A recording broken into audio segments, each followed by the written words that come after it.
সাথে তাদের একটা আপনি জানেন সাংবাদিকদের উপরও এখানে কিন্তু লাঠিচার্জ জানেন আপনারা জানাইছেন এখন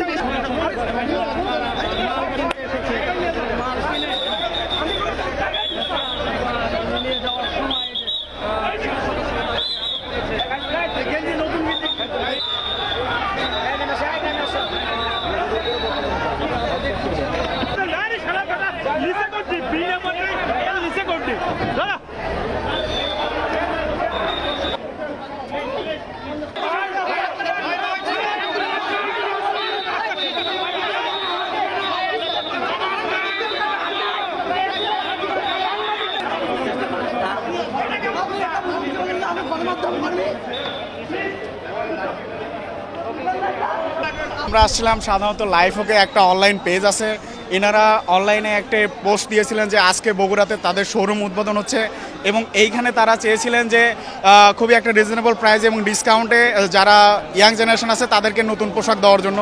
তো আমরা আসলাম সেই সুবাদে, কিন্তু এখানে এসে দেখে অবস্থা একদম বিশৃঙ্খলা এবং এখানে অনেক ভিড় হয়ে যায়, যেটা আসলে এবং ভূতের মানে লুটপাট শুরু হয়ে যায়, যে সেই কারণে পরবর্তীতে এইটা আসলে সেনাবাহিনী এবং পুলিশ নিয়ন্ত্রণে এনে এইগুলোকে মানে শৃঙ্খলা আনার চেষ্টা করতেছে।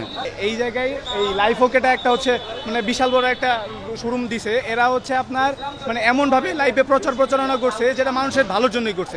যারা 10-15 হাজার টাকা চাকরি করে ওদের তো একটা মানে অন্য জায়গা থেকে মার্কেট করতে গেলে অনেক হিউজ পরিমাণ টাকা লাগে, এই জায়গায় সেই জন্য শুভ ভাই একটা ভালো একটা প্রতিষ্ঠান দিছে, সে জায়গায় অল্প দামে আমরা অনেক কিছু পাইতেছি। 50 টাকা দামের একটা টি শার্ট দিছে, এই টি শার্টেই সব কিছুর মূল বাড়ছে। মানে ওদের আছে 2500 হচ্ছে যে মানে পিস আছে, স্টক আছে 2500 স্টকের মধ্যে আপনার ওরা মানে 2500 লোক মানে নিয়ে নিছে, ওইটা নিয়ে নেওয়ার পর এখন ওই উপলক্ষেই এত লোকের আয়োজন হয়েছে। তা না হলে 50 টাকার ওই অফারটা না হলে এত লোকের আয়োজন হইতো না। আর ভিতরে আপনার সব কিছুর দাম 600, 700, 3200, 3500, 1500 এইভাবে।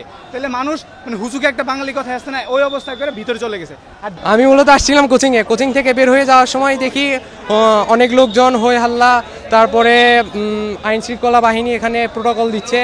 তো তারপরে আমার একটু দেখার আগ্রহ জাগলো, তো আমি এখানে আসছি। আসার পরে দেখি এখানে কাপড় চোপড় লুট দিচ্ছে, যে যার মতো নিয়ে যাচ্ছে। তারপরে সেনাবাহিনী আসার পরে কিছুটা পরিস্থিতি নিয়ন্ত্রণে আসছে। যে অফার দিয়েছিল সেই অফারের শুনে আমি দৌড়ে আসলাম বাসা থেকে। অফার মনে ছিল 130 টাকা মনে টি শার্ট, আর সুলভ মূল্যে এবং কম দামি টি শার্টগুলো ছিল বিধায় আমরা বাসা ছিলাম, আমি বাসা থেকে দৌড়ে আসলাম। আমাদের সমিতির নিয়ম আছে, যারা এই শোরুম উদ্বোধন করতে গেলে পরে আমাদেরকে অবগত করবে এবং বড় প্রোগ্রাম করলে তারা আমাদেরকে জানাবে, আমরা এসে উদ্বোধন করবার নিয়ম শৃঙ্খলভাবে আমরা কাজ করবো। ইতিপূর্বে বড় বড় শোরুম উদ্বোধন হয়েছে, আমরা ছিলাম, সুন্দরভাবে সুষ্ঠুভাবে আমরা পরিচালনা করেছি এবং আমরা এই ব্যাপারটা পুলিশ প্রশাসনকে সবসময় অবগত করি। আজকে যে ঘটনা ঘটেছে আমরা কেউ জানি না, এটা আমরা সকালে ঘুমের থেকে উঠে আসে দেখি যে এই অবস্থা হয়ে আছে।